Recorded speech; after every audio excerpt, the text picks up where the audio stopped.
Eu vou ser muito sincero, eu fui muito feliz no Iraque.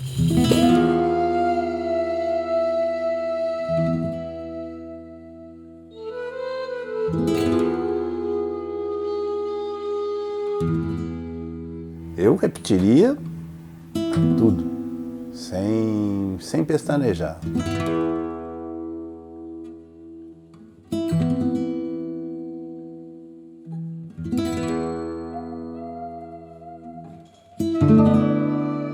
Seria muito egoísmo da minha parte.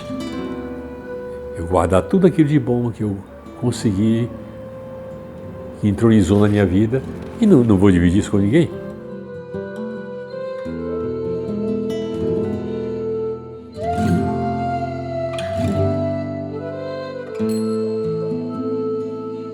Você faria de novo? Faria. Eu não fiz forçado, não fiz obrigado, não tenho arrependimento, não. Mas podia ser melhor? É, tudo podia ser melhor.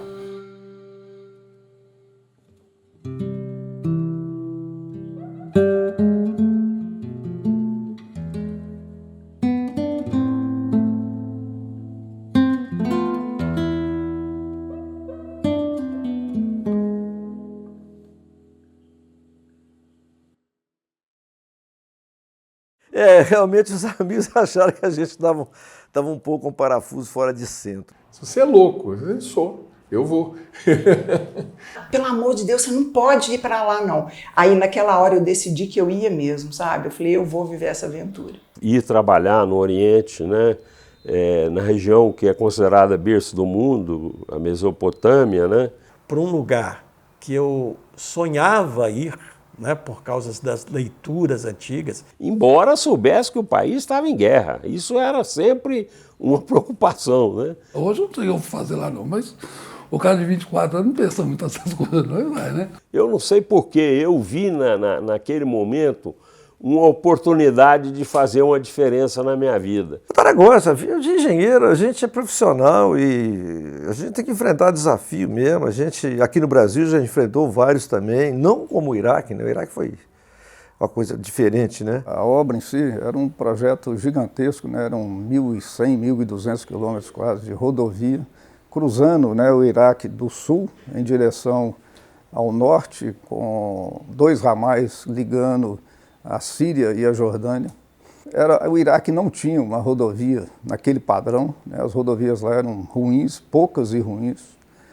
E então foi um projeto pioneiro para o Iraque. A década de 80, em que nós fomos para lá, foi uma década terrível, né? Inflação monstruosa, o desemprego do Brasil muito alto, a inflação corroendo os salários, e de repente surge a oportunidade de ir para o Iraque ganhando salários muito bons, né? Muito maiores do que os salários daqui. Aí me falaram assim, ó, mas tem um negócio lá no Iraque. Iraque, o que é isso? Não, eles estão selecionando pessoas. Você tem interesse? Eu falei, mas o que é? Não, você vai ganhar muito, 4 vezes o que você ganha aqui. Eu falei, não tem interesse, não, eu vou agora, me dá a caneta, 4 vezes eu vou para qualquer lugar, tá combinado. Aí ele falou assim, Renato, você pode me dar a resposta depois. Eu falei, mas só depois? Eu quero dar agora. Eu vou, eu estou dentro. Mas não vai consultar a família? Não, a família vai também, se for possível. No final, o mais importante foi tudo que aconteceu, menos o dinheiro. Ganhei dinheiro, ganhei, mas o mais importante realmente não foi isso.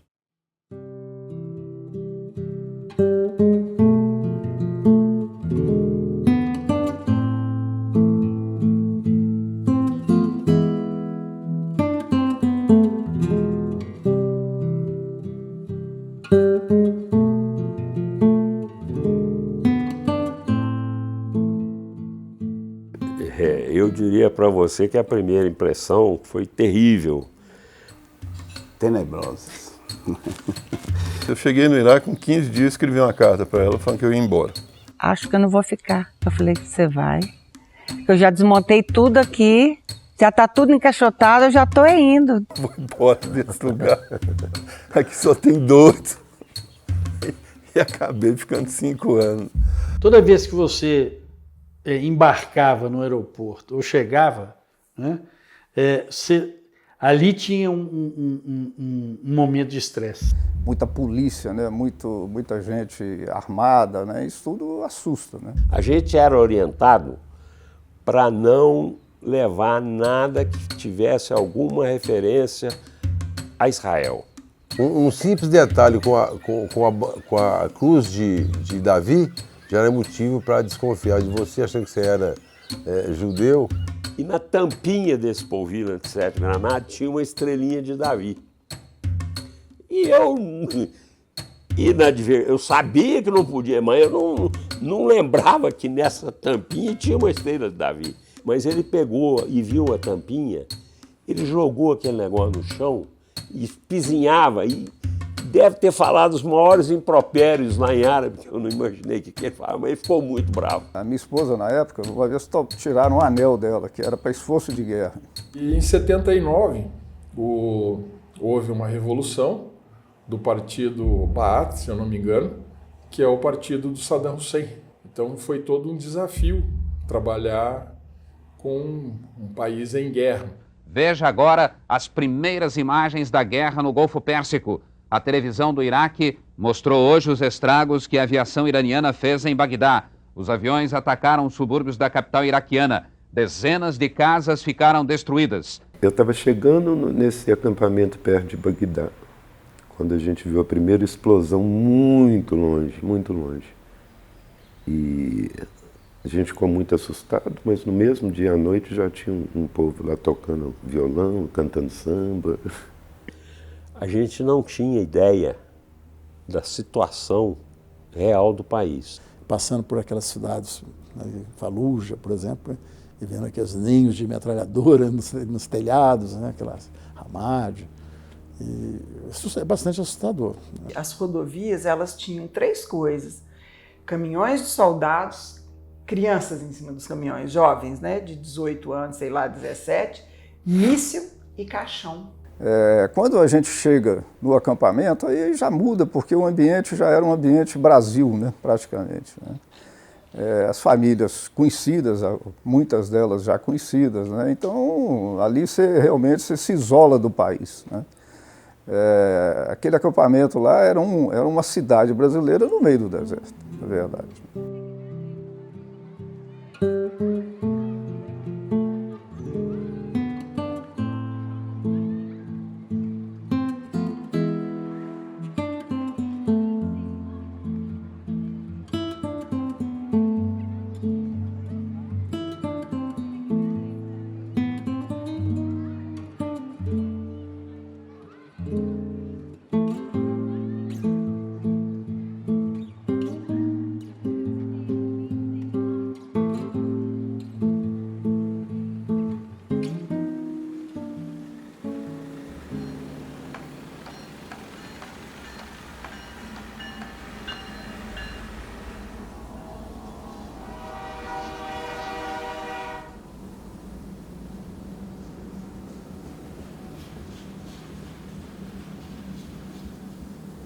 A primeira obra da Mendes foi a ferrovia.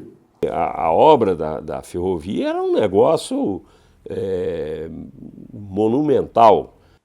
Quando você lê e vê na história que foi o maior contrato de construção pesada já assinado no mundo naquela época. Esse valor desse contrato, ele era maior do que a própria Mendes Júnior aqui no Brasil. Um contrato que naquela época valia 1,209 bilhões. Hoje seria alguma coisa então de 5 bilhões de dólares ou mais.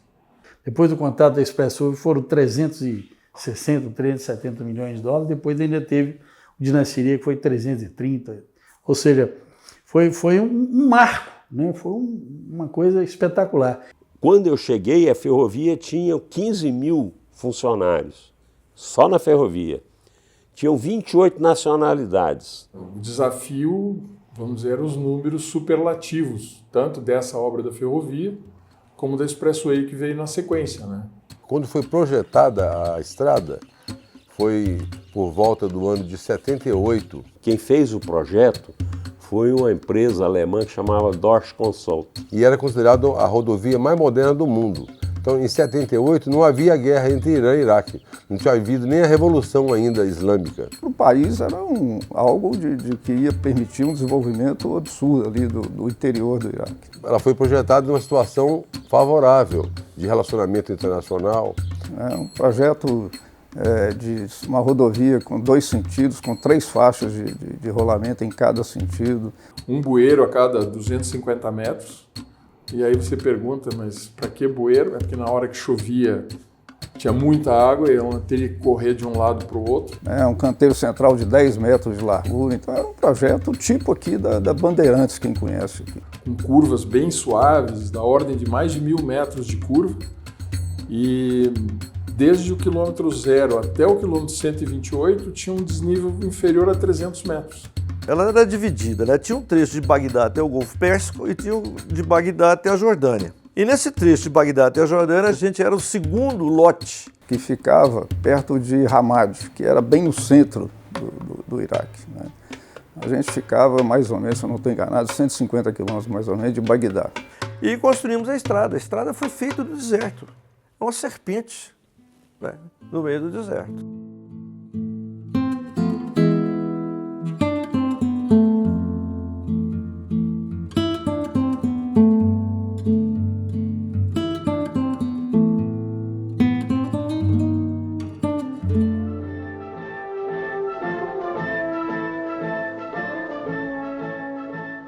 Recortada contra o infinito, a silhueta de um cavaleiro com suas vestes esvoaçantes fere o espaço na crista de dunas de areia muito branca e fina.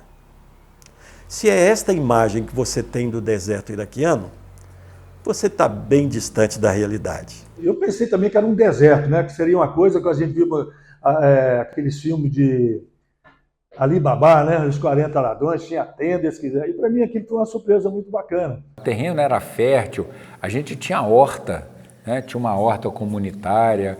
Lá não é o deserto do Saara, né? É o deserto da Arábia. E as condições são diferentes, por exemplo. Então, no verão chegava a 60 graus de dia. Aí todo mundo fala assim, mas à noite é um frio danado, não. Né? Porque não, à noite caía continuava bem, a 30, quente. 40 graus. E no inverno, de noite, às vezes me lembro de ter pego menos 10. Pisava nas pocinhas de água lá do tanque, era gelo, tinha que quebrar. Agora, o outono é que era bravo. Porque o verão você sabia que era quente mesmo. E o inverno você sabia que era frio. Agora o outono era vermelho. Tinha uma coisa que era um fenômeno engraçado que todo mundo conhecia por Mohamed, tá? Que era uma tempestade de poeira, não era de areia, era de poeira. Todo mundo dentro de casa quietinho, só escutando o barulho da areia. Areia. Aí a gente entrava para dentro do banheiro, tinha uma banheira lá, as crianças ficavam lá porque ela não tinha ventilação, né? Só tinha aquela ventoinha que ficava... Era o lugar melhor para a gente ficar.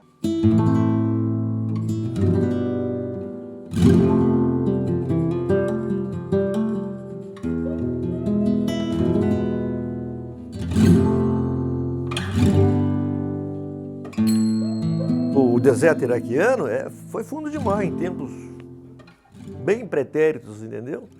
Tanto que o petróleo iraquiano, a jazida de petróleo iraquiana, ela está protegida por uma camada de sal. E a gente via isso nas pequenas elevações, a gente percebia até onde era o nível da água em alguns lugares, e em outros a gente encontrava fósseis, conchinha, peixe, nas rochas que tinham em cima do solo. Como é que você, num solo de deserto, fazer uma estrada? Espaço tinha, né? Espaço tinha.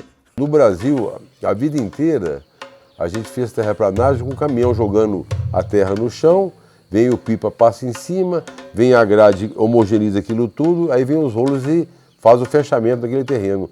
Lá não podia acontecer isso, porque lá tinha sal na terra, muito sal na terra. E esse sal solúvel, quando ele se acumulava muito num lugar, ele não era adequado para a terraplanagem, porque depois com a água ele poderia dissolver, e aí dissolvendo ele criaria depressões na terraplanagem. Então a gente fez um trecho que acabou tendo esse problema e precisou desmanchar. Então tinha que trazer terra para poder fazer o trabalho. E essa terra não podia ser jogada no chão direto. Ela tinha que passar numa usina própria para homogeneizar aquela terra e colocar na umidade ótima, para poder colocar, jogar no chão e compactar. Você imagina, a gente lavava pedra no deserto.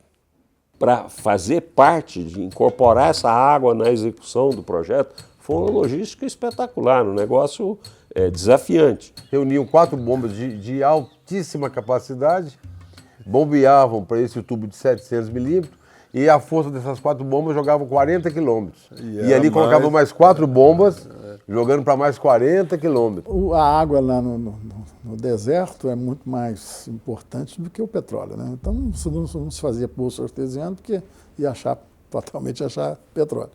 A gente tinha muitos problemas com beduínos, né? Imagina um beduíno estar ali andando no meio do deserto e encontrar um oásis de água lá. Era um negócio complicado. Era uma luta feroz, porque os beduínos furavam a tubulação nossa no deserto para dar água para os carneiros, para os camelos, etc. Toda hora eles tinham que ir lá sondar aquele negócio. Era uma dificuldade enorme, sabe? E nós tínhamos vigias, que normalmente a gente punha árabe, para se comunicar, né, com esse pessoal. E o vigia não quis deixar ele, porque a gente cercava a área, não quis deixar ele acessar a água, eles mataram o vigia. Chegou a polícia simplesmente metralhou o cara, cortou o cara no meio, assim, e o cara faleceu. E depois disso, passou-se acho que umas 2 semanas, mais ou menos, vem a notícia lá que chega a polícia. A polícia pegou os caras, uns meninos, 17, 18, 19 anos, que lá todo mundo andava armado, né, andava armado, e levou esses meninos no acampamento. Esse povo chegou lá e queria executar os meninos dentro do acampamento. Na hora. Na hora. Isso foi uma sem julgamento, sem nada. Então teve todo esse preparo, né, psicológico principalmente, para poder fazer essa mudança. Não era uma operação barata levar a gente para o Iraque. Se chegasse lá, no primeiro desafio, a pessoa desistisse, era desconfortável para todo mundo, inclusive para a empresa. Igual, por exemplo, nós tivemos brasileiros lá, alguns que com 1 semana ou com 2 dias o cara surtava e queria ir embora. Você tinha que mandar embora, porque não adiantava. E chegava à noite, podia estar exausto. Chegava à noite e acordava. O que tinha para fazer? Nada. Deserto. Nós tivemos gente que tentou suicídio, né? Evidente que isso, né? Dentro do... Nós tivemos quantos, sei lá, 5 mil funcionários. Né? Brasileiros, Deve né? ter acontecido uns 50 casos desses, né? 100 casos. Mas aconteceu.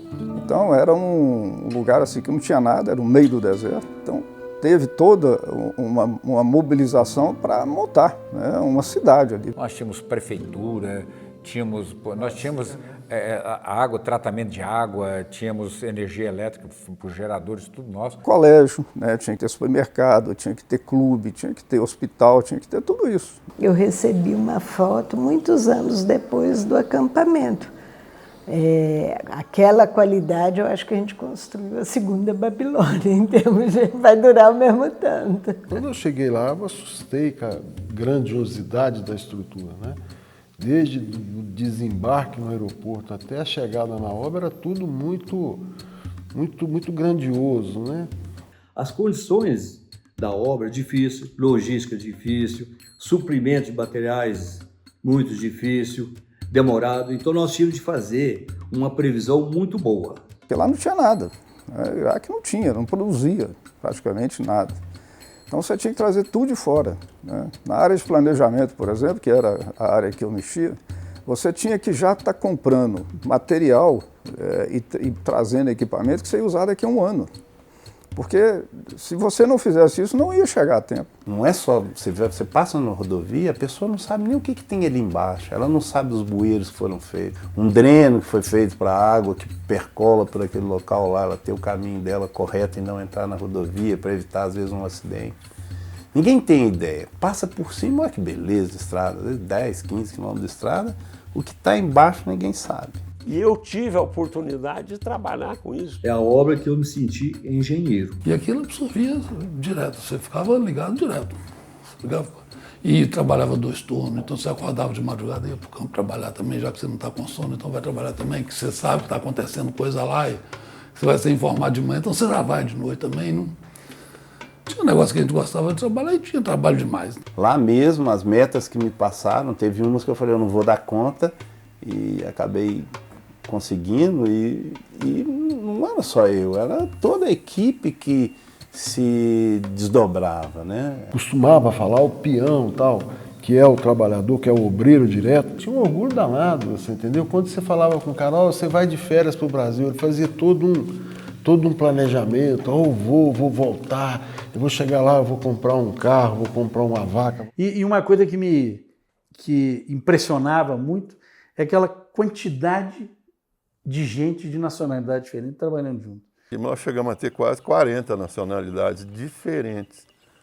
E, na maioria das vezes, com idiomas diferentes. Os funcionários da escola, você tinha que fazer as ordens de trabalho todas numa língua, na língua deles, para poder pedir para tradutor para traduzir. Quer dizer, nós éramos um microcosmo do macrocosmo que era a obra, mas ali dentro também nós vivenciávamos o mesmo tipo de dificuldade, né? Eu sempre brinco que o Iraque é o lugar da Torre de Babel, né? Onde Deus criou os idiomas para confundir as pessoas que queriam fazer uma torre para chegar no céu, né? E no caso do Iraque, nós fizemos o contrário. Vieram vários idiomas, né? Se juntaram para fazer uma estrada, que não era para o céu, mas era um trabalho conjunto, né? Nós tínhamos árabes de tudo quanto é lugar. Iraquiano, somaliano, tunisiano, egípcio, por aí. Chinês, filipino, a fiscalização europeia, búlgaro, romeno, indiano. Porque a grande barreira que tem na comunicação é a língua, né? E isso não foi um grande obstáculo. O brasileiro, muito criativo, inventou o Mendes. O que era o Mendes? Mendes era inglês, chinês, árabe. Era uma paçoca de línguas, mas que o pessoal se entendia. Eu acho que não devia ter mais do que 30, 40 palavras. Né? E com essas 30, 40 palavras, sei lá quantas, né, você se comunicava. Calam Sheikh Kibira, Catuba Rauia, Badem Mangaria, Cambeque. Entendeu ou não? Culo-culo, casca-fora, Saiara, culo-culo, campamento, tomate, mangaria, Badem, Sleep. Sadiq, Go Ofício, Chuf Maia Muftateleta, Chega o Rei, o Chuf Maia Gudi. Sadiq em árabe é amigo, né? Maco Musquila não tem problema, Maco não tem, Aco tem. Aí comida chamava mangaria. Casca fora é termo brasileiro, de alguém que ensinou para os chineses e para os árabes, e não éramos só nós palavras, eles sabiam o que era casca fora, era para sair dali. Se você fala, casca fora, aí ele saía do lugar. Chega o rei, apontou para o parafuso, então aperta. Chuf Maia Gudi é uma expressão que eles usam assim, você aperta até sair água no parafuso, é para apertado mesmo. Chuf Maia Gudi. Na hora que você vê a água saindo aí, tá bom. Falei, bom, meu primeiro curso de Mendes. Então não era difícil você ver brasileiro, filipino, mauritano, árabe no caso iraquiano, né? Conversando e contando piada nesse idioma.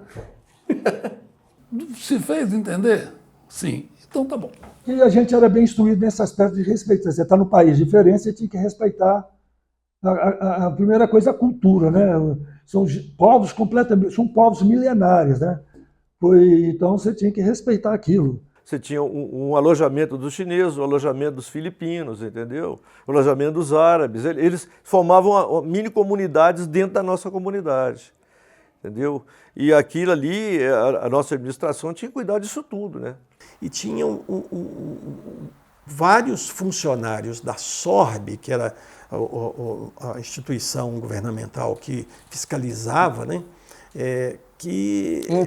Indianos, ingleses, búlgaros, etc. E vários deles com famílias, com crianças pequenas. E estudavam na escola. Não tinha escola para eles. Então, foi feito um acordo com a Mendes para eles estudarem na nossa escola. Então, no primeiro momento, um enorme desafio. De onde você é, amor? Da Índia. Índia. Da Índia? E você? Da Índia. Como é que você chama? Vídia. Vídia, a Dila. De onde que a Dila é?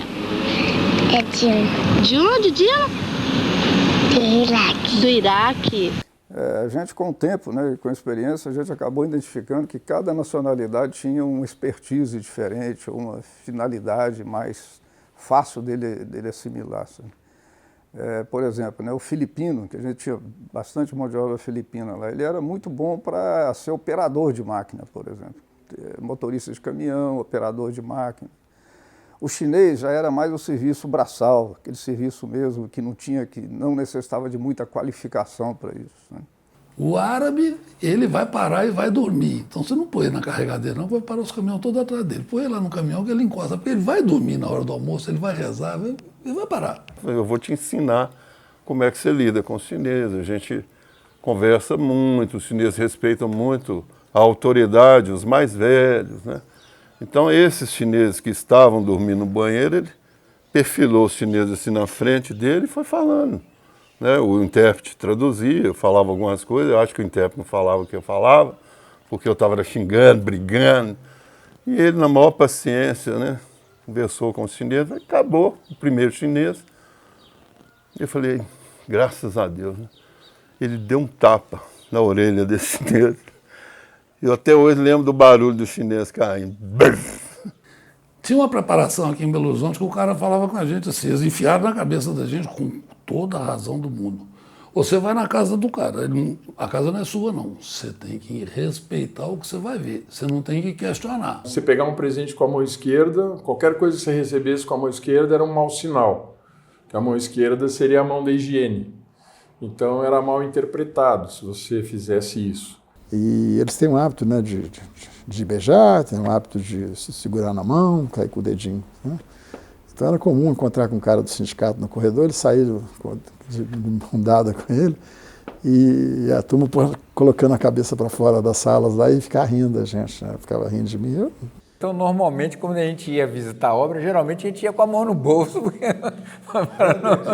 eles pegavam, entendeu? Aí enfiava a mão no bolso e... Eles falavam pra gente, ó, você não pode chegar lá e cruzar. Se eu cruzar a perna assim perante do lado do árabe, é uma ofensa para ele. O fato de mostrar a sola do sapato para alguém, ou a sola do pé, é interpretado como você não vale o chão que eu piso.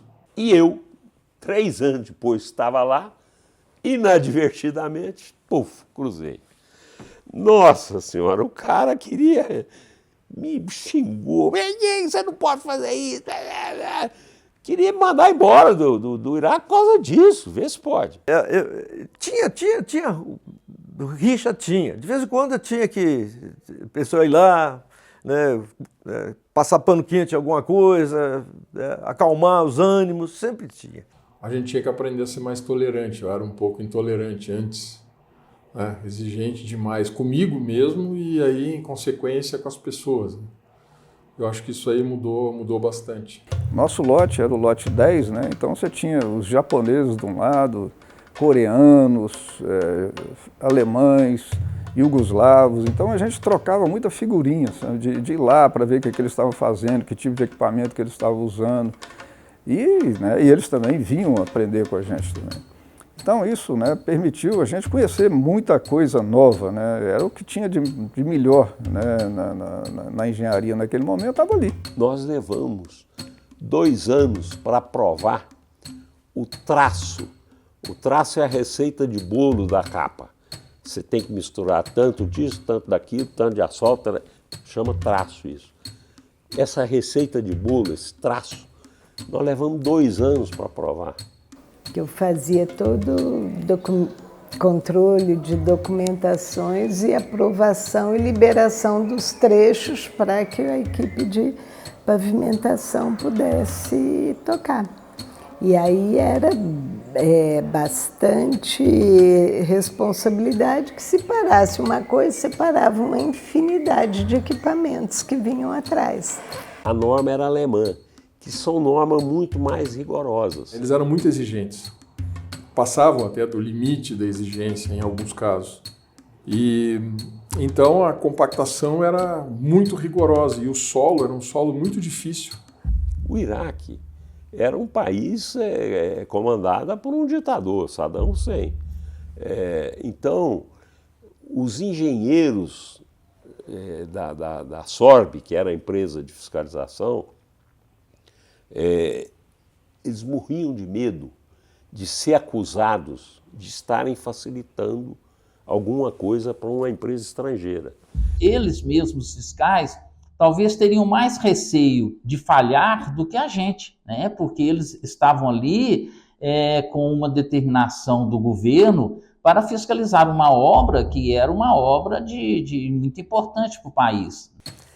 O projeto muito acurado, né? E uma fiscalização muito rígida, ela coloca a gente numa posição assim, né, quase que defensiva, porque aqui no Brasil a gente estava acostumado com uma fiscalização mais branda, os projetos não eram tão detalhados, aquelas coisas. Lá não. Lá você tinha uma equipe, né, técnica de projeto, estudando os projetos e passando para a gente o que a gente tinha que fazer, como tinha que ser feito, marcando no campo o que tinha que ser feito. Ou era aquilo, ou estava reprovado. Nós fomos lá na DORF. Olha, nós estamos com um problema, porque nós não conseguimos, com o asfalto deles e o querosene deles, nós não conseguimos enquadrar nos 5 pontos, como é que faz? E o pessoal da DORF falou, não, eu mando você precisa enquadrar em 3 pontos só, não precisa enquadrar nos 5. Você enquadra em 3 e é bom. Eu mando uma correspondência lá para o Iraque. E mandou. Os iraquianos, não, negativo. Ele fez o projeto, ele exigiu 5 pontos, tem que ser 5 pontos. Essa tolerância humana, que é a condescendência, né? Ou seja, a liberação de uma regra, né? Isso, com certeza, eu digo com toda a propriedade, que era um ponto que faltou na fiscalização. A gente não estava acostumado com isso, né? Então todo mundo ficava assim, muito desgastado, aquela coisa toda. Agora, paralelamente, nós tivemos no Iraque um equipamento de ponta. Você imagina que quase 40 anos atrás você trabalhava com usinas de asfalto que no Brasil até hoje não tem. Eu, por exemplo, como engenheiro, nunca tinha visto aquilo, né? Eu trabalhava com as usinazinhas nossa vagabunda aqui, chega lá, vê aquelas Vibal daquele tamanho, 400 toneladas por hora, entendeu? Com aqueles carrinhos enchendo o cilo de massa, era contínuo, tudo programado. Então você imagina, um caminhão puxava 20 toneladas. Então ela fazia 20 caminhões, 20 carretas de 3 eixos de asfalto por hora. E essa tecnologia de ter um silo de armazenamento para que você a usina possa rodar sem parar por falta de caminhão, porque as usinas aqui você tem que ter um caminhão ali embaixo para carregar. Se falta caminhão, a usina tem que parar.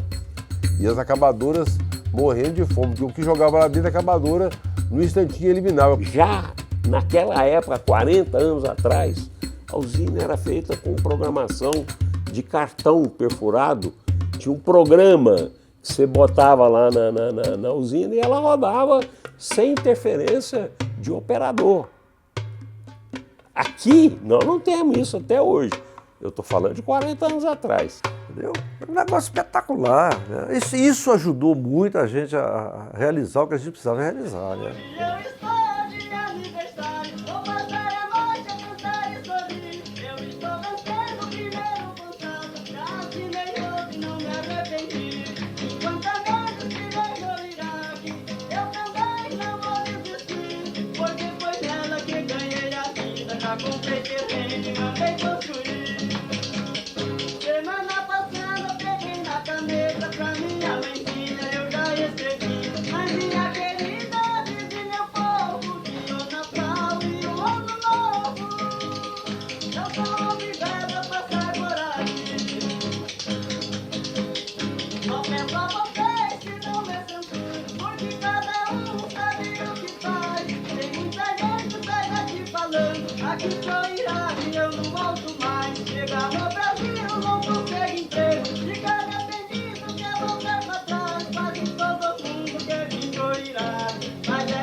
Comunicação com o Brasil era complicada, né?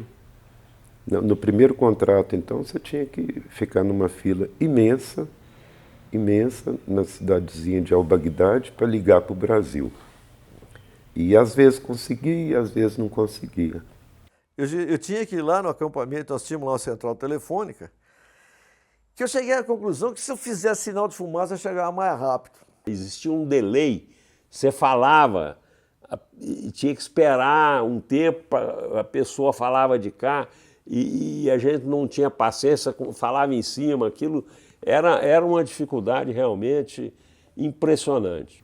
Tem um fato estranho, que o operador de telefonia dessa cidadezinha conhecia todos os brasileiros que iam fazer ligação de lá. E ele chegou à conclusão na cabeça dele, que faz um pouquinho de sentido, que a expressão "ah, tá" era despedida. Então, se durante a conversa você fala assim, "ah, tá", ele desligava, porque para ele você já se despediu. Era mais um grande desafio, porque hoje a gente está muito acostumado, né? Você pega um celular, você liga a televisão, você vai no Google, acha o que você quer. Ali naquela época não tinha nada disso, zero. Computador, eram 3, 4 containers, né? A gente tinha uma lote semanal, a gente tinha revista, Via Virgem, Isto É, tudo chegava lá, com uma semana de atraso. E o tanto de filme repetido? Rapaz, acho que teve um filme lá que eu até não lembrei o nome, eu assisti umas 10 vezes, porque não tinha mais fita, né? E mandava por várias pessoas, porque se mandasse por via oficial, nossa, a censura iraquiana tinha que olhar, ver se não tinha material subversivo, anti-guerra. Eles tinham uma paranoia com isso, né? Você já ouviu falar de telex? A gente recebia telex do Brasil. Telex era altamente disputado. Quando tinha um jogo, alguma coisa muito importante, o pessoal transmitia pelo telex. A gente ficava do lado do telex e vinha assim, escanteio para o time tal. Ah, bateu, não aconteceu nada. Agora fulano foi expulso. E aí você ficava ali do lado de um telex esperando sair uma linha nova com mais uma novidade, né?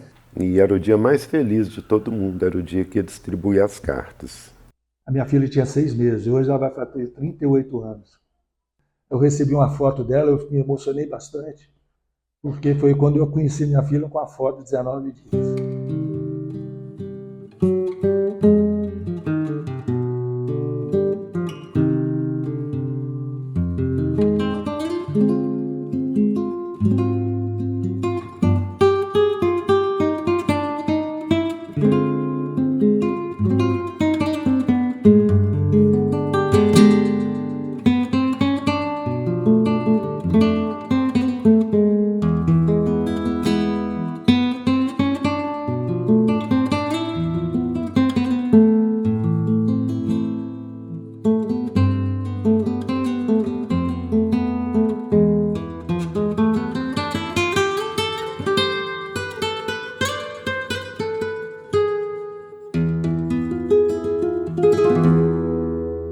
Eu vou falar com você uma coisa, eu falo por mim, mas eu acho que eu falo por todos que foram com as esposas e com os filhos. Se as mulheres tivessem ido, a gente não aguentava, não. Elas foram fantásticas, elas foram o pilar que sustentou a gente aquele tempo todo.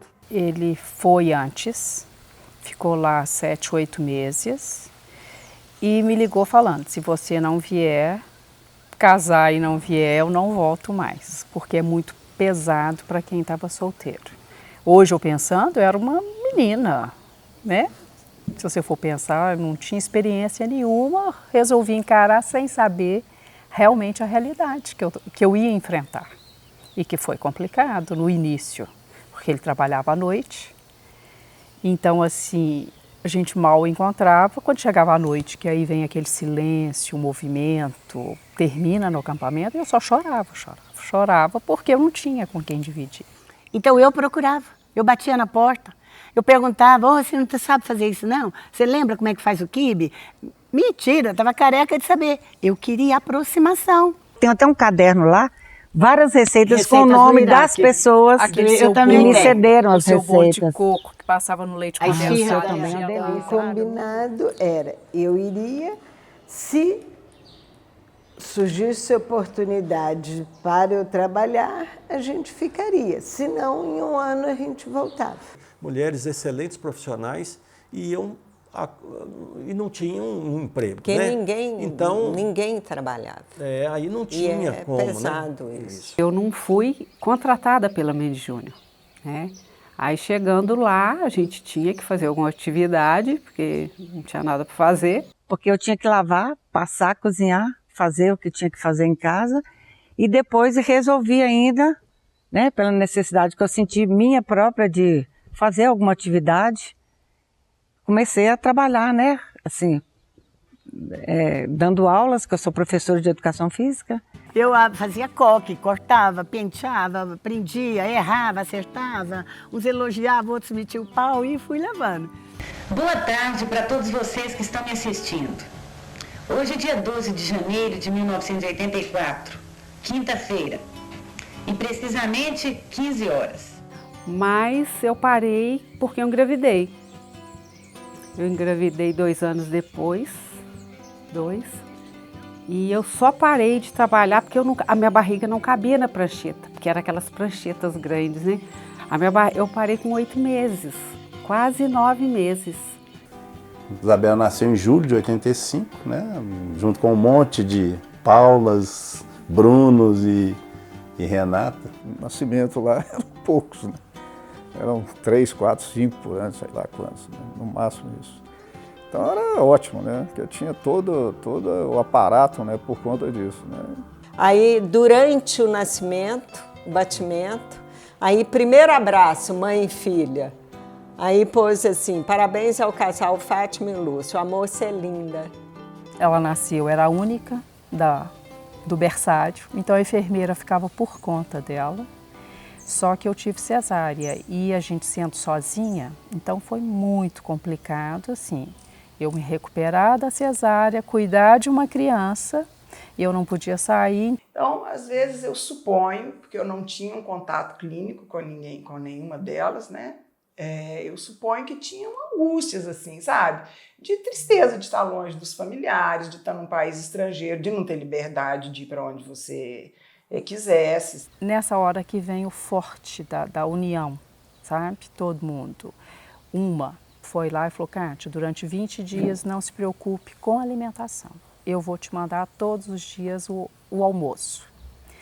Aí, e uma outra pode deixar que eu vou vir para dar banho na Isabela, porque a primeira vez que eu fui dar, eu parei no meio do caminho e só chorava por causa da cicatriz. E o Eugênio não sabia o que fazer. Foi esse espírito de coletividade, de comunidade, um espírito quase que tribal, né? Os filhos eram quase que filhos de todos, né? Então todo mundo tomava conta. Uns viajavam, deixavam os filhos, os outros cuidavam, né? E isso dava uma segurança muito grande para a gente. As crianças entravam um na casa do outro e chegavam na geladeira, pegavam o que tinha, não tinha restrição de nada, né? Assim que eu fazia na casa de um, fazia na casa do outro. E eles foram crescendo dessa forma. Mas um dia eu chego na minha casa e entro, tinha um garoto sentado no vaso sanitário do meu banheiro. Eu falei, nossa, entrei na casa errada. Mas não era. É que eles tinham tanto grau de liberdade que se tinha vontade de fazer qualquer coisa, o primeiro banheiro que eu falei, era o garoto do vizinho lá. Tava eu e o Lúcio indo para a escola andando, vinham os indianos, os pequeninos, pulavam no colo da gente, viviam lá em casa. Entendeu? Era assim, o acampamento era desse jeito. E a escola foi uma escola que, além dos ensinamentos, trouxe muita noção de civilidade para os meninos, sabe? Currículo do Brasil, né? Tudo do Brasil, os professores, as professoras eram brasileiros. Então era um negócio muito legal, por exemplo, um aluno ter aula de história na Babilônia. Eu me lembro que logo que eu cheguei, teve o dia 7 de setembro, porque eu cheguei no final, dia 8 de agosto, um mês depois teve o 7 de setembro. E teve um desfile lá no 215, das crianças do Pitágoras, e me emocionou muito.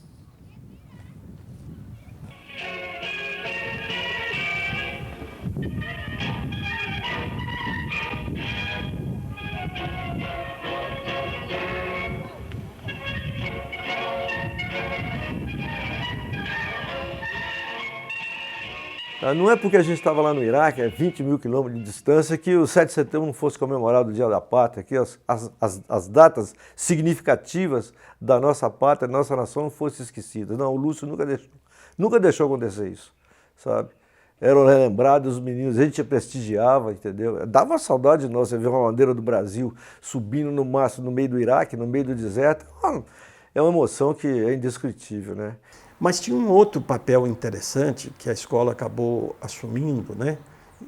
E muito naturalmente, quer dizer, nós éramos contratados pela Mendes Júnior. Então, a gente achou que a gente devia realmente fazer parte dessa comunidade, né? E eu me lembro que muitas vezes a gente ajudou lá nas próprias campanhas de metas, né, da Mendes Júnior, né? Cabelo louro vão deixar de nhenhenhen, o desafio é chegar com o preto lá no 100. Cabelo louro vão deixar de nhenhenhen, o desafio é chegar com o preto lá no 100. Essa meta eu tô ligado e o manheiro também. O preto sem ao céu, o preto sem ao 100. Já liguei para o Brasil, avisei para o meu bem. Dia 23 de outubro, o preto tá lá no 100. Cabelo loiro. 28 de outubro de 1986. A capa está acabando agora. Vocês podem acompanhar ali. Faltam menos de meio metro para que termine. Vamos ver de perto isso. A capa, a última camada do asfalto, os 5 centímetros malditos. Nossa pedra, nosso agrano não passava no teste. Porque no Brasil, o que a gente faz? Chega perto de uma pedreira, detona a pedreira e brita o material. E pedreiras no Iraque, pelo menos na nossa região, que fossem economicamente exploráveis, não havia, né? E o material também não ajudava. O material não tinha características que ajudassem a uma boa compactação, vamos dizer assim. Tinha que ser um material mais resistente. E onde ele vai achar isso? Ele já tinha furado o deserto quase toda a região toda. Aí tinha um sujeito chamado Adail, que trabalhava lá com o Zé Mário, com o Jovinho, no laboratório, era um cara espetacular, maluco. Ele enfiava meio de deserto com aquelas de São Patrão, sumia, procurando material para a gente fazer a obra. E esse desgraçado desse cara me achou um derrame de sílex, lá no meio do deserto, quase da fronteira com a Arábia Saudita. Fui lá com ele para ver, eu fiquei abismado de ver. Você imagina o seguinte, você imagina um tabuleiro de bolo, bem plano. Aí você faz aquele bolo bonito em cima do tabuleiro e salpica coco, aqueles coco ralado em cima dele todo, assim, faz assim. Era aquilo. Era um altiplano, cheio de pedra, essa pedra aqui, ó, espalhada assim, espalhada, de todo tamanho, pequena, maior, menor, preto. Você via, é como se estivesse colocando uma coisa, um manto preto em cima do deserto. De um material que não tem a gênese do deserto. O deserto é calcário e fundo de mar. Como é que isso apareceu lá? Não me atrevo a dizer. Alá. Só. Não tem outra explicação. Terminamos a capa em outubro de 1986. E eu tive muito orgulho naquele dia de outubro de ter terminado a capa, sabe? E agradecer mesmo a turma toda que trabalhou com a gente lá. Valeu. Agora que são exatamente 12h06, nós estamos acompanhando aqui com a equipe do engenheiro Rafael o último lançamento aqui da capa, os últimos centímetros aqui da capa. Como vocês podem ver aqui, ó. A equipe não só está lançando aí a capa, mas ela também está lançando alegria, está lançando esforço, que são complementos básicos para que o trabalho seja completo.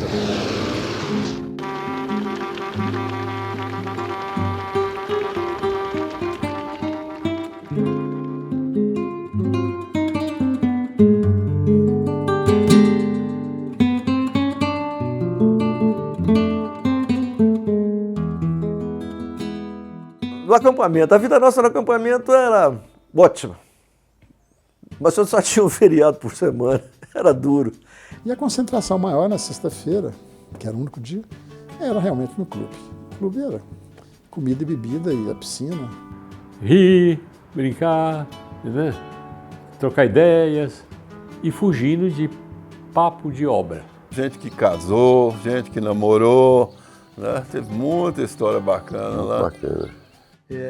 Às vezes, algumas pessoas a gente vê a gente conversando e tal, e viram pra gente e falam assim, pô, vocês parecem dois namorados. Aí eu sempre respondo, não, a gente é recém-casado. Aí foi mesmo? Quando é que vocês casaram? Foi 85. Tá? Então nós fomos pro clube, a gente conversou e tal, e ficou uma coisa muito forte. Não teve nem beijinho. Naquela época eu já podia. E ele foi para Bagdá, e aí à tarde eu já tinha chegado do colégio, ele bateu a porta lá. Aí, eu voltei, né? Fui a Bagdá e voltei. E ele ia embora, ele ia voltar só sei lá quando, né? Porque ele ficava na Síria. E aí eu abri a porta e eu perguntei para ele, eu falei, o que aconteceu entre a gente ontem? E aí ele falou, eu não sei, mas eu vim para saber a resposta. 3 meses depois a gente estava casado. Escrevi um cartão postal e eu coloquei assim, se você pensava que nunca ia ouvir isso de mim, você estava certo. Porque você não vai ouvir, você vai ler. Quer casar comigo?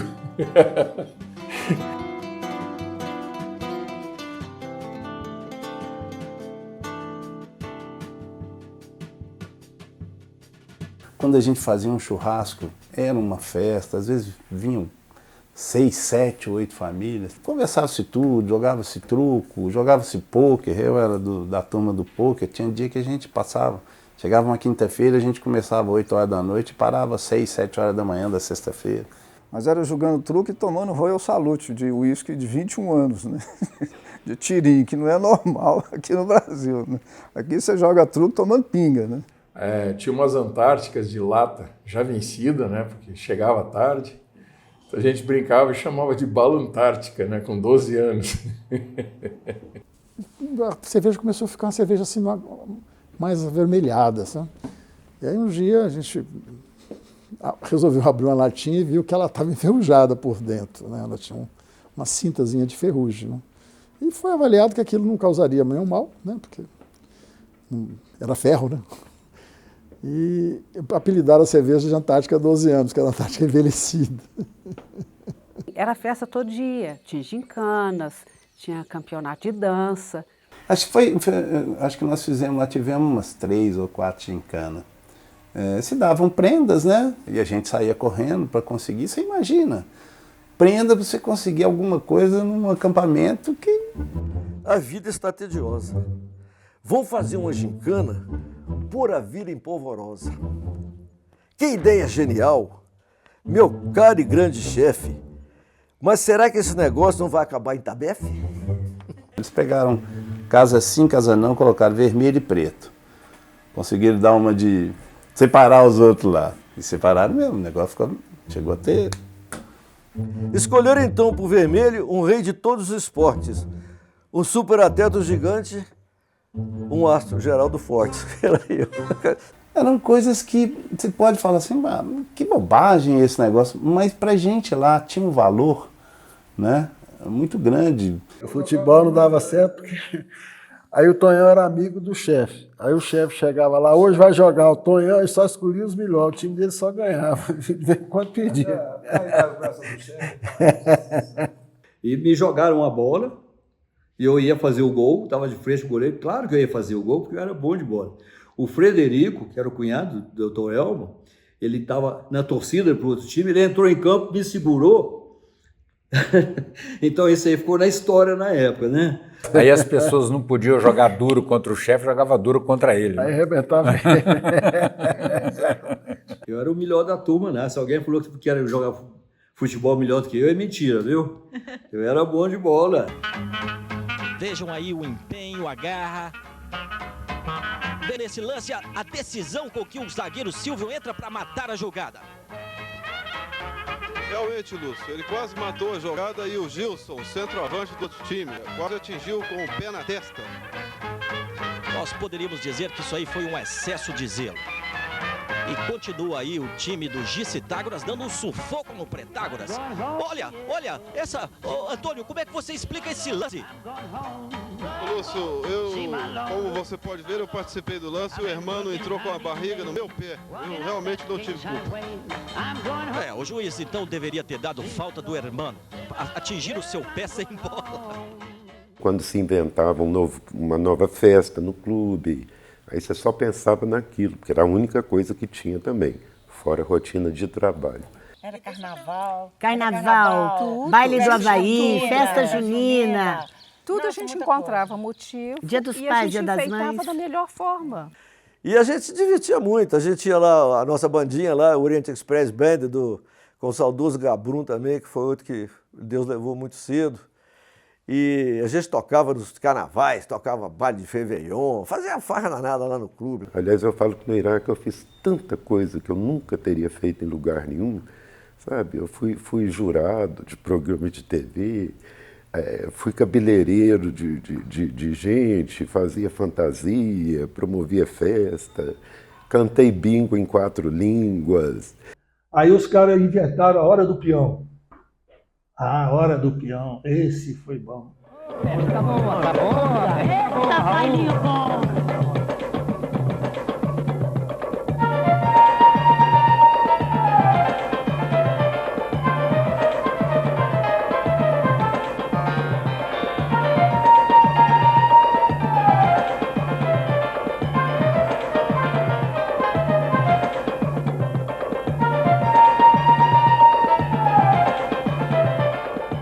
A Hora do Peão era um programa tipo Chacrinha que eles fizeram, e cada peão mostrava a sua habilidade. Você podia cantar, recitar, declamar, contar piada, qualquer coisa. Você morria de rir, e passava até ao vivo, acho que era ao vivo mesmo, passava na quinta-feira à tarde, que o nosso domingo era na sexta. Tinha os jurados, um apresentador, eles filmavam aquilo e passavam para o acampamento todo. Era o máximo, já começava a pensar em figurino,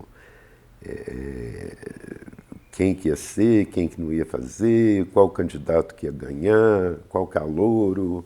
Era o acontecimento da semana. O que vai ter na hora do peão? Oh, você viu fulano lá na hora do peão? Fulano errou, fulano fez não sei o quê. Pô, aqui esse engenheiro cantando lá, que esse cara maluco, não sei o quê, entendeu? Chérie, je t'aime, chérie, je t'adore, como la salsa de pomodoro. Ya Mustafa, ana barriba que ana Mustafa.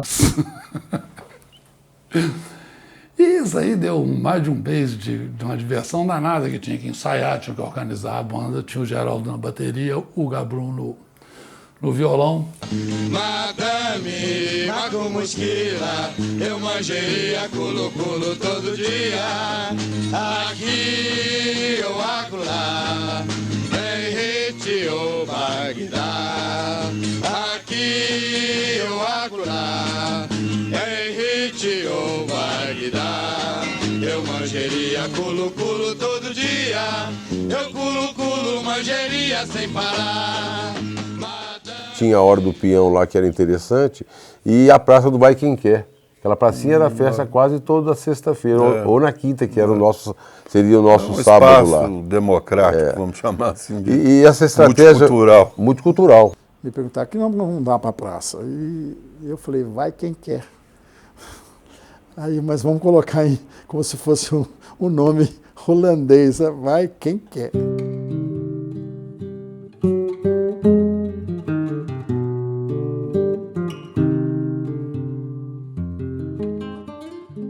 As noites lá são maravilhosas. Não existe lua mais bonita do que a do Iraque. Iluminava tudo, não precisava nem de lâmpada, uma coisa maravilhosa. E a gente ia ali nos chineses, né, que faziam pão, a padaria, para comer uns pão de madrugada. Isso era fantástico. Saiu o pão quentinho, para o dia de manhã, né? A gente, por volta de meia-noite, 1h da manhã, a gente conversando, comendo um pãozinho ali dos chineses fazia. A gente almoçava no trecho, né? Normalmente almoçava no trecho. A gente tinha as cozinhas também, todas lá. Raramente eu almoçava em casa. Nós tínhamos uma cozinha muito moderna, né? Toda ligada à estrutura de RH. A partir do momento que entrava ou saía alguém, o sistema, era um sistema já computadorizado na época, ele diminuía ou aumentava, né? A gramatura da alimentação era muito bem controlado. O nosso supermercado também era muito concorrido, porque tinha coisas boas, coisas diferentes, né? No início, todos os laticínios, essas coisas vinham da França. Uma porção de coisas muito boas, de ótima qualidade, tudo da Europa, né? a parte tanto de frutas, né, de legumes, né? E a sessão de frangos extraordinária. Frango era só frango. Foram 3 meses comendo frango. Frango assado, frango cozido, frango... Eu já não conseguia ver frango. Eu já estava quase nascendo, pena. Eu só podia fazer churrasco de frango, só tinha o frango. Resolvemos fazer um levantamento de estoques, né? Mudar isso. Vamos deixar o frango de lado aí, vamos atacar com carne, peixe, o que a gente puder fazer, né? Para tirar esse estigma do frango. À medida que as pessoas vão sendo trocadas também, mas uma conta para a outra, é que se o cara chega, mal que chegou lá, já começa a reclamar que tem muito frango, né? E, para minha surpresa, quando veio o relatório lá dos estoques, nós tínhamos 20 toneladas de carne estocada e 120 toneladas de frango. Aí eu tive a ideia de... Nós estávamos numa fase já de etapas sendo concluídas, e toda etapa que era concluída, nós realizávamos no campo, na área onde foi concluída aquela etapa, um churrasco para todos os operários, para a direção, todo mundo. Eu falei, então, agora em diante, a gente começa o churrasco, em vez de ser com linguiça, vamos começar com frango.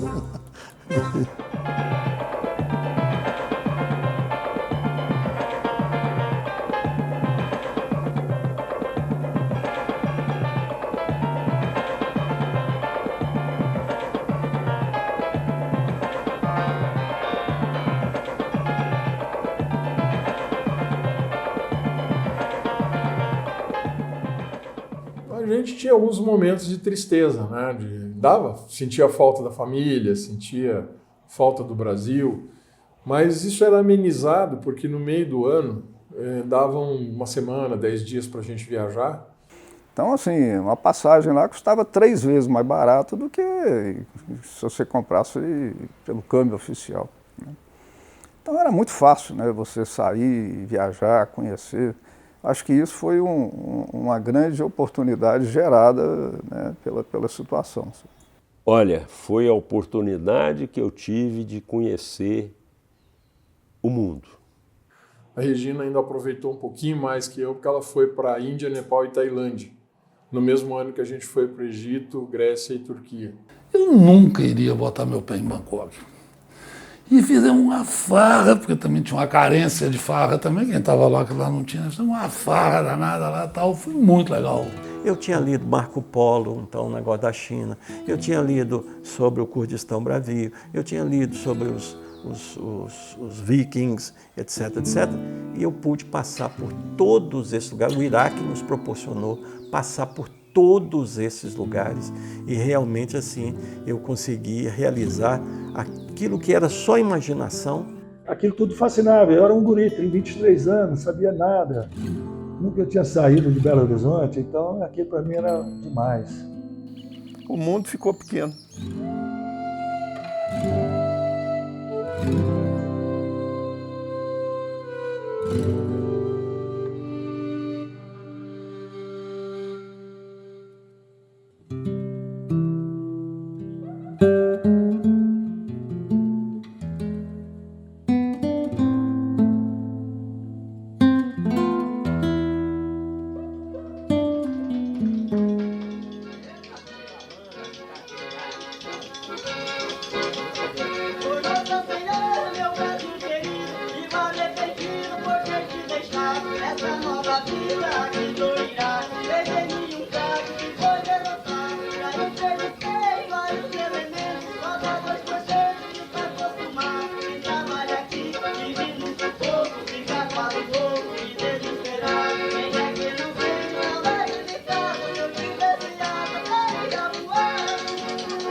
Como é que tá a cabeça? Ah, tá 1000 por hora. Vontade de ir embora?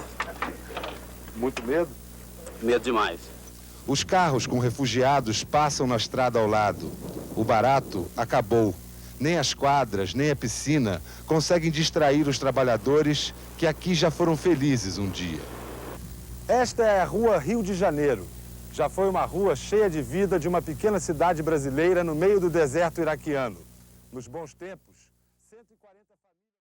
Com o tempo, eu no meu caso, quando chegou em 86, eu falei assim, Zé Humberto, né, que era o chefe da aula, eu falei assim, eu estou exausto, eu não tenho mais prazer de ficar fazendo churrasco, a vida começa a ser uma rotina assim, muito grande, que aí cansa. A sensação, eu que tinha chegado recente, de enfrentar pessoas que estavam lá há 4, 5 anos, é que aquelas pessoas estavam saturadas realmente com essas... Iam de férias para o Brasil, e quando chegavam lá já chegavam estressadas novamente, era comum isso. Né? E tudo isso demandava também distrair muito o pessoal para ninguém ficar pensando em guerra, se está num lugar sozinho lá, longe de família, longe de tudo, né? Quando as pessoas procuravam a gente no hospital, você via que fisicamente se examinava e tal, fisicamente você não encontrava nada, nenhum substrato, digamos assim. Era apenas um atendimento psicológico. O cara simplesmente pegava um monte de parafuso, plantava no pé da usina de assalto e jogava água. Para nascer parafuso. Para nascer parafuso, para vir embora.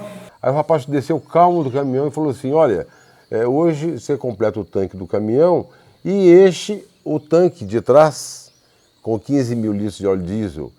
E eu fiquei pensando, mas como é que pode? Esse caminhão é para carregar água, não pode misturar óleo diesel. O senhor sabe por que vai... Alguém pediu para o senhor encher de óleo diesel? Não. Eu consegui uma folga do meu chefe, meu filho está doente no Brasil, como eu não posso esperar o Pipinão, que é o avião da Iraq Airways, eu vou de caminhão. Eu vou levar, dá para me voltar semana que vem. Ele já estava completamente surtado, tadinho. Tinha que somar a ausência da família próximo dele. Está sozinho. Aí vem na cabeça, né?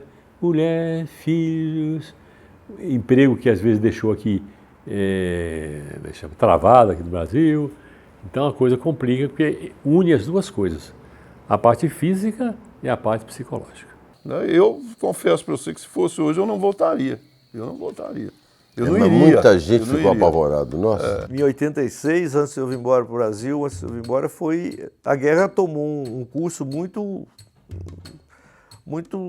pesado, né? Numa determinada época lá, que eu não me lembro se foi em setembro, se foi em agosto, sabe? Houve até uma solicitação das autoridades brasileiras lá que a gente montasse um plano de fuga para as famílias. Já que eu tinha levado a família para lá e estava o acerramento da guerra, eu fiquei muito preocupado com como nós faríamos em caso da guerra chegar num ponto que você tivesse que evacuar.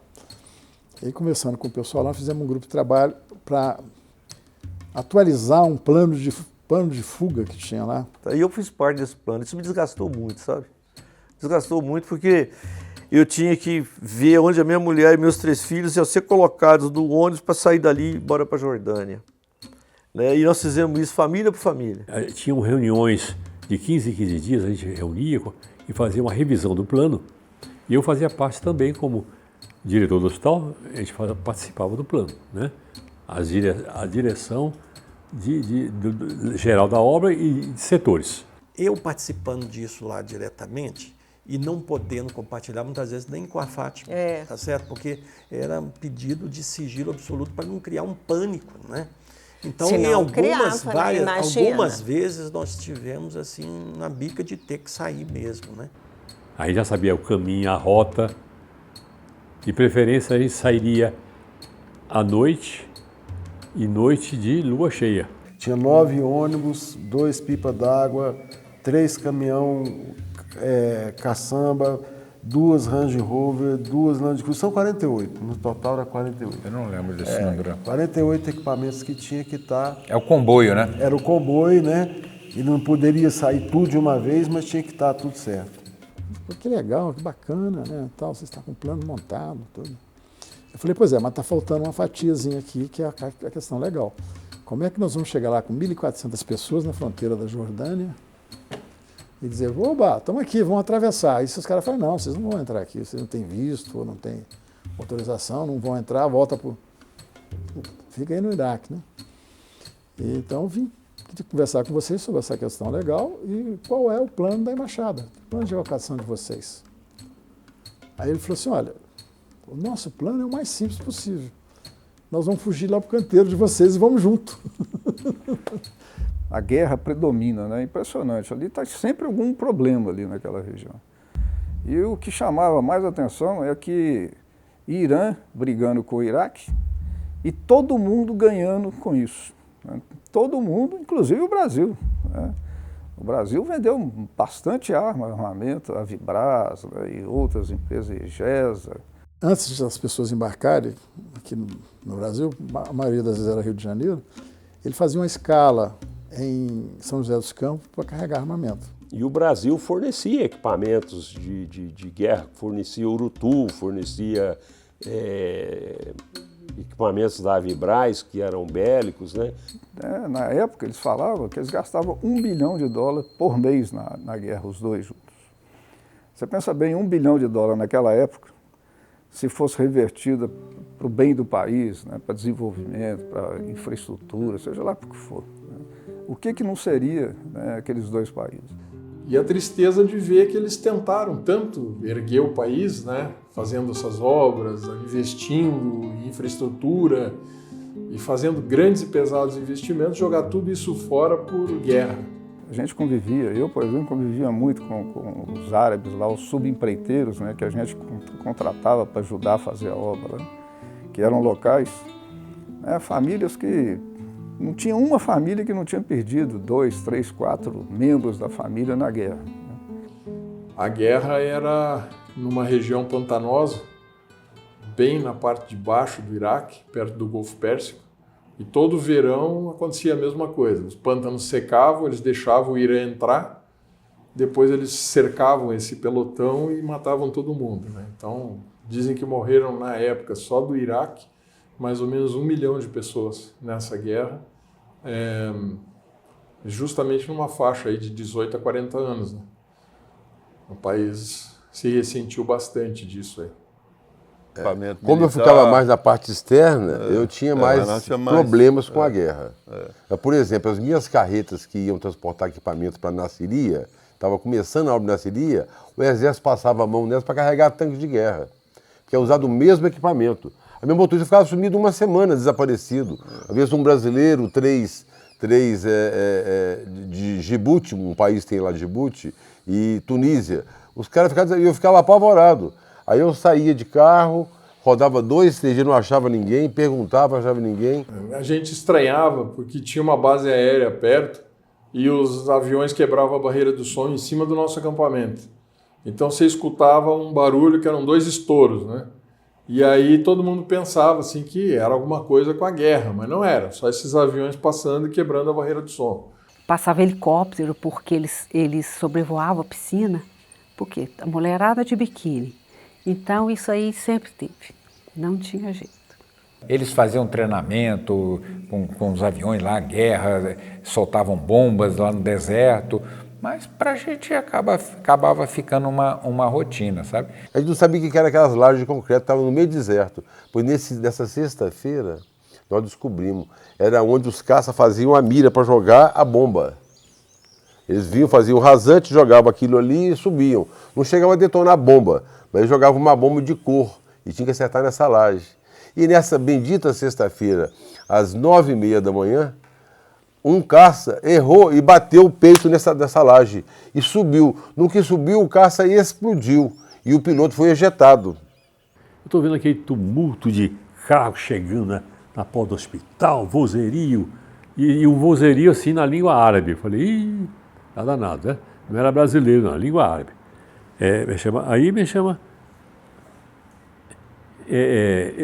Eu estou vendo eles pegarem dentro do carro uma padiola e tal, com o corpo em cima.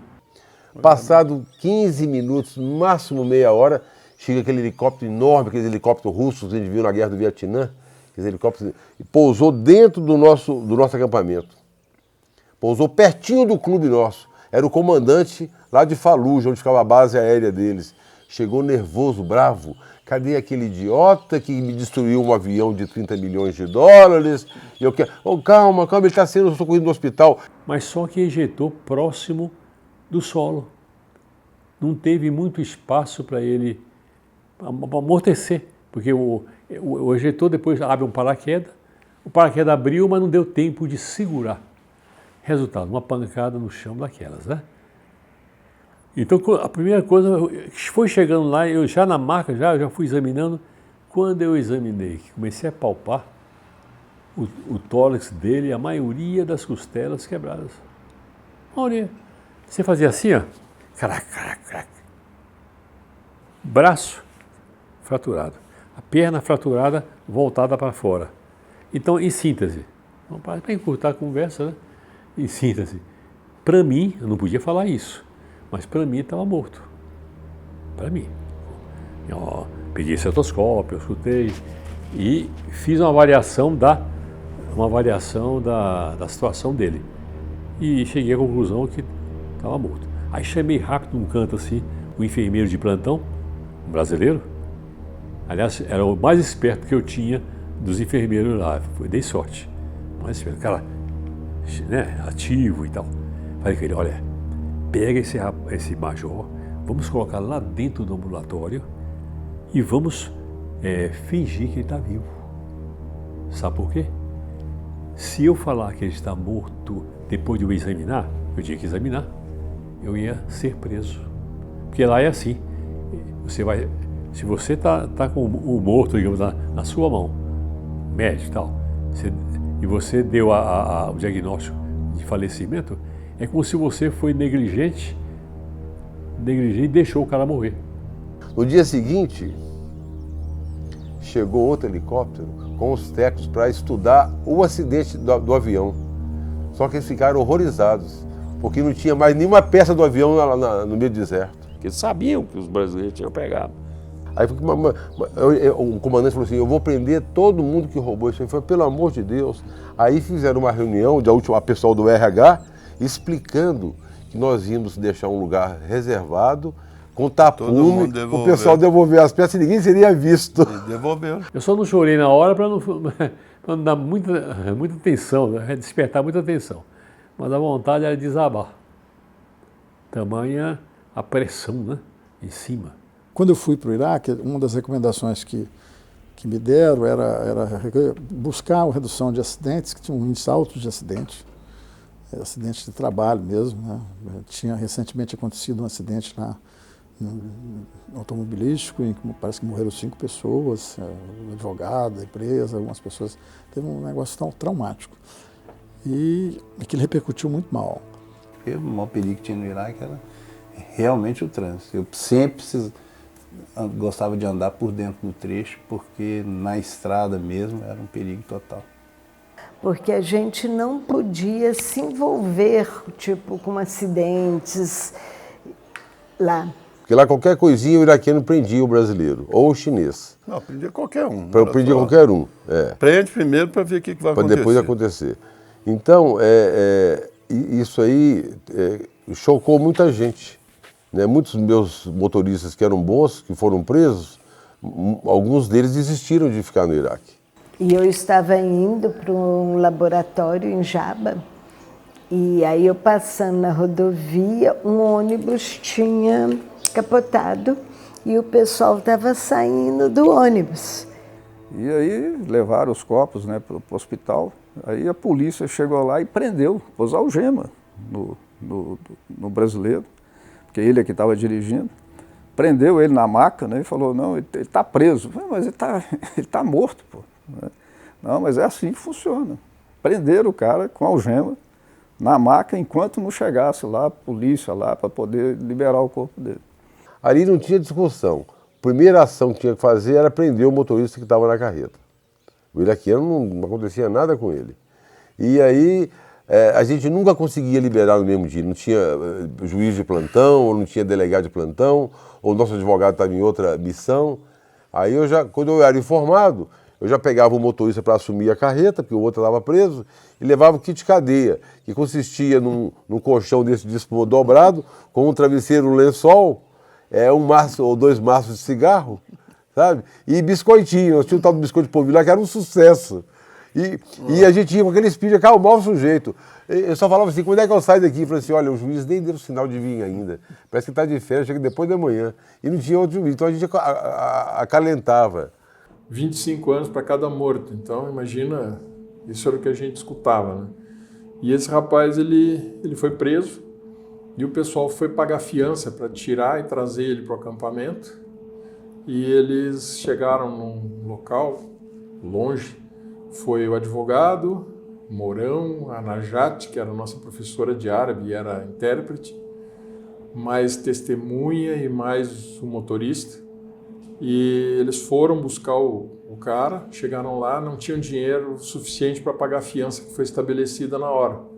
Aí voltaram para buscar a fiança. No caminho de volta se acidentaram e morreram todos, né? Então esse motorista que não veio com eles, já tinha tido um acidente com outros dois, teve um ataque de, sabe, ficou muito mal psicologicamente. Aí depois mandaram ele para o Brasil, conseguiram. Mas ele se sentia muito mal, né, por ter atropelado 2 pessoas e por mais outras que tinham morrido, né, para buscá-lo.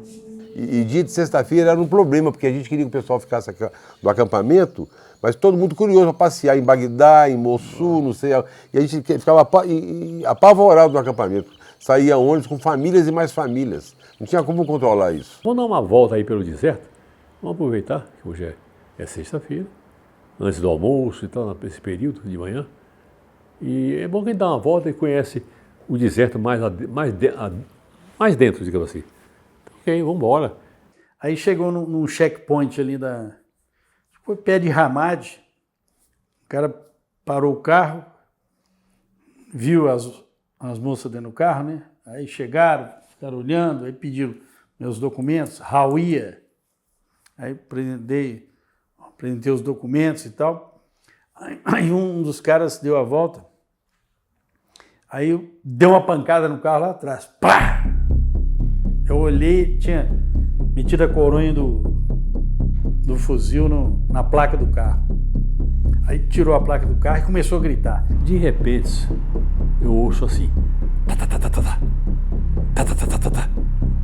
Eu logo identifiquei que era barulho de metralhadora, lógico, né? Aí paramos um pouco, assim, diminuímos o veículo para tentar ouvir. Parou e tal. De repente voltou. Aí eu olhei para trás, estou vendo lá na frente, vindo a toda velocidade, uma caminhonete, não era Jeep, era uma caminhonete. Na nossa direção, um cara na boleia da caminhonete, com uma metralhadora em cima da boleia, atirando em nossa direção. Eles pediram para mim colocar o carro atrás da construção, ou seja, o carro tinha o símbolo da empresa, né? Mas onde eles colocaram o carro, não via nada. Esconderam, tiraram eu e o Caco do carro, nos jogaram num quarto, num cômodo sem janela, fecharam a porta e gritava aí de vez em quando, parecia 2 caras de metralhadora, gritava comigo, gritava com ele. Falei, nossa. De repente nós vimos uma estradinha lá embaixo passando, um filetezinho de asfalto. Dava para passar só um carro, esse asfalto. Aí ele falou para mim assim, o engenheiro, ô Aguinaldo, vou aproveitar aquela deixa ali, ó. É a saída nossa, vamos embora. Aí quando já estava anoitecendo, assim, chegou um oficial de patente mais alta, assim. Aí ele veio, abriu a porta, olhou pra gente, aí fechou a porta, e aí eu vi ele gritando com os caras. E de chegar à conclusão que só poderia ser assaltante de deserto. E quando pegam as pessoas, é imprevisível o que vai acontecer, né? Imprevisível. Aí passado um tempo, já na boca da noite já, e aí nós somos liberados. Talvez você tenha sido a experiência assim mais opressora, né? Então são coisas que você tinha que ter cuidado, né? Então dentro do país, né, não era tão fácil assim também você fazer turismo lá. Todo mundo queria ir conhecer a Babilônia, né, as ruínas lá da Babilônia.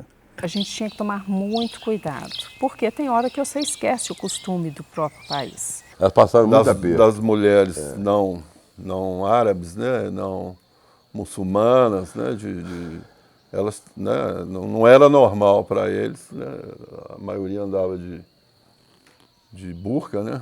E a mulher, no geral, ou a brasileira, não era bem vista.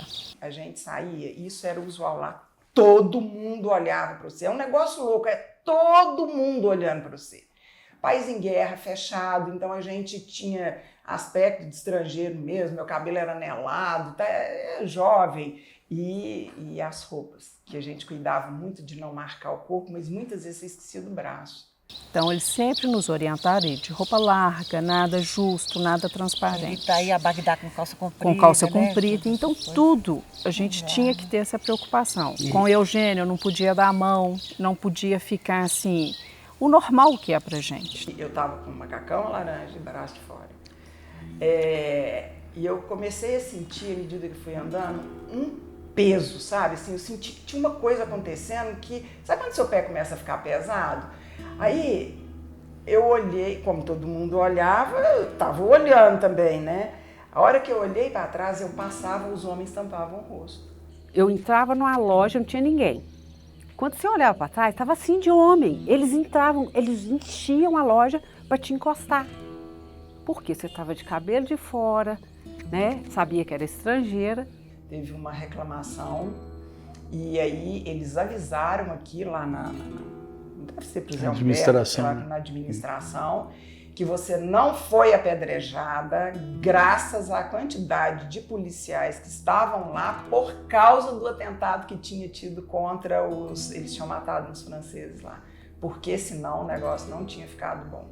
E uma vez a gente andando, aí o Tonhão olhou e falou assim, aquele cara tá nos seguindo. E eu olhei para trás e vi quem era. Passou um tempo, ele veio com a mão dele pegou aqui e veio passando até o final. Então nessa hora você não controla. E eu fui e dei um murro nas costas dele. E isso lá é ultrajante uma mulher bater em um homem estrangeira em público. E o árabe veio para bater nela. Aí o Antônio levantou a mão. Então, sim, a gente podia ter tido um problema sério ali. A segunda mulher do filho do prefeito de Albanidade é que ela mesma traduziu o pedido de casamento do marido dela para mim. O cara veio e passou a mão na minha perna e eu quis empurrar ele, o Marcelo me puxou. Você não faz isso não, você vai mesmo. Olha, você não tem ideia. Você odeia ser mulher. Eu fiquei me sentindo péssima. Você não pode ter reação, você tem que tomar cuidado e eles acham que tem o direito de fazer o que você tem que ficar calado. Eu acho que eu tive uma compreensão do que é cultura, sabe? Assim, vivi na minha pele o que é cultura, o que é crença, o que é você acreditar numa coisa completamente diferente de mim. Porque gado a gente tange, fere, engorda e mata, mas com gente é diferente. Talvez esse, não sei se o Renato concorda, imagino que sim, deve ter sido o maior ganho nosso, de toda essa história de Iraque, a questão cultural, a questão assim da flexibilidade, do respeito às diferenças que hoje está tão em moda aí, né? A gente acabou praticando isso há bem antes, anos atrás e né, com muito respeito, com toda a dificuldade. Temos que aprender a lidar com esse detalhe. Exatamente. Olha, se houver boa vontade, a humanidade pode se entender. Você imagina, nós ali convivendo com indianos, árabes, chineses, brasileiros, chineses e tal. Você tinha ali budista, brahmanista, você tinha islamita, católico, e todo mundo cristão, se entendendo em torno de um projeto comum. A rodovia, eu posso te dizer, pelo pouco que a gente ouviu, que resistiu bem aos bombardeios, né? Só pelo exemplo que a gente teve para demolir o trecho de terraplenagem, a gente imagina que ela era bem resistente. Você consegue ver vestígios do acampamento, eu já vi. Mas não tem nada mais, só tem vestígios mesmo. E a rodovia e a ferrovia, você olhando no Google, parece que estão intactas, entendeu? Mas a ferrovia eu não sei nem se funciona. O acampamento não tem mais nada, né? Só tem marcas, né? É assim como são marcas do passado, né? Marcas que ficaram nas nossas vidas, né? Então você só vê marcas. Eu sei que a ponte de Faluja era uma coisa que me marcava. Ela tinha uma grade verde assim, né? Passando pelo cimo do rio. Eu lembro que dela ela explodindo, essa imagem eu tenho bem claro para mim. Né? Mas Daí não fui atrás também para ver o que tinha acontecido depois.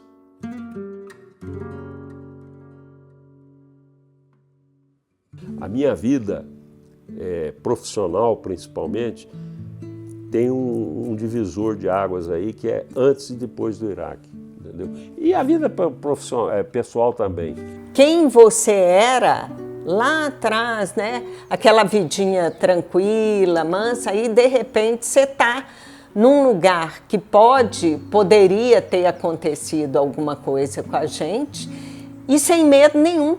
Não aconteceu nada comigo, 5 anos, não são 5 dias. E até hoje a gente fica sem receio de mudanças, sem receio de novo. Eu faria tudo de novo. Eu também voltaria, com certeza. Se fosse lá na Expressway com as mesmas pessoas, eu voltaria. Eu acho assim que a amizade realmente foi o maior troféu que eu trago de toda a vida no Iraque. Se alguém lá disse assim, essa turma aí vai viver um tempo feliz, botou todo mundo lá, porque não tem outra explicação. Num lugar tão longe daquele, no meio do deserto, arrumar tanta história, tanta alegria, tanta coisa dessa maneira. Como é que explica isso? Só a vida, é viver. Ficamos todos irmãos, a verdade é essa, né? Porque ali a gente dependia um do outro mesmo. Ali a gente dependia um do outro mesmo. É lógico que na obra a gente tinha as rusgas, brigava muito na obra, fazia isso, fazia aquilo, não, fazia errado, fazia assim, coisa de obra. Mas depois que a gente voltava para casa, passava na cancela do acampamento, das nossas casas, éramos todos irmãos. Tudo era tão harmonioso que uma briguinha passava por cima. Então foram épocas muito felizes. Eu daria tudo para viver aqui de novo. Aquilo nunca saiu da minha cabeça. De vez em quando eu sonho com isso. É difícil falar isso, mas é verdade. Esse legado é um legado que é nosso. E é um legado que ninguém pode assim, né, tentar dimensionar ou tentar, né, ir lá no âmago dele, porque pertence a gente. A gente tem saudade da época, né? Muita saudade. Todo o período que eu passei, de dias felizes, de trabalhar feliz, não importa, 4, 5 da manhã. Ou seja, eu vivi uma vida que eu nunca pude repeti-la em nenhum trabalho, outras circunstâncias, outras empresas, outras pessoas. Lá não, entendeu? Lá eu vivi a plenitude que eu acho que um ser humano tem que ter um trabalho, alegria, companheirismo, dividir, que é muito difícil juntar tudo isso aí. Foi muito rico aquilo lá. Aquilo está na memória de todo mundo e na outra encarnação eu quero voltar peão de novo para viver essas coisas tudo aí. Quero nada diferente. Foram os anos que nos sustentam até aqui. Então acho que a nossa gratidão, né, pela vida ter nos dado aquele momento é importante. Ainda bem que eu voltei para saber o que tinha acontecido. Contente estou em meu coração, ao céu eu vou, esta é a minha canção. Contente estou em meu coração, ao céu eu vou, esta é a minha canção. Aleluia, aleluia, contente estou, esta é a minha canção. Contente estou, esta é a minha canção.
Uma palavra só?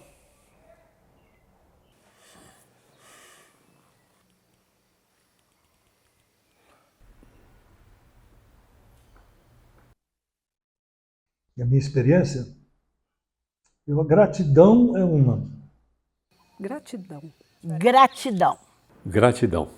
Agradecer a oportunidade que eu tive. Aprendizado. Pronto. Em todos os sentidos. Um grande aprendizado. A palavra é experiência, porque a experiência é em todos os aspectos. Eu diria experiência. Uma experiência ímpar.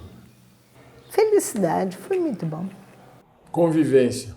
Solidariedade. Amizade. Crescimento, o meu foi crescimento. Crescimento para mim. Realização de sonhos. Desculpa, não foi uma palavra só. Começo. A maturidade. Satisfação. Acho que é satisfação profissional. Viu? Comprometimento. Eu poderia colocar vitória. Vitória. Não tem palavra para definir isso. Fascinante englobaria tudo para mim.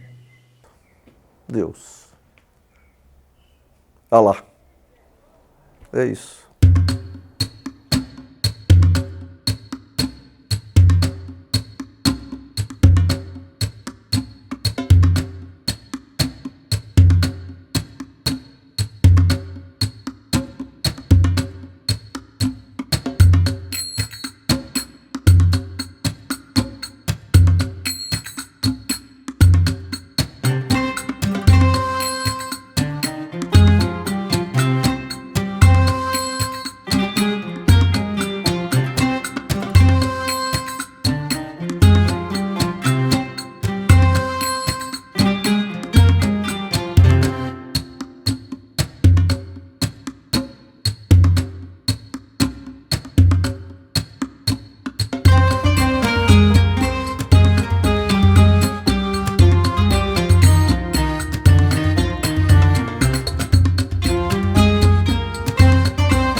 Estou com a sensação que faltou contar um monte de coisa para vocês, porque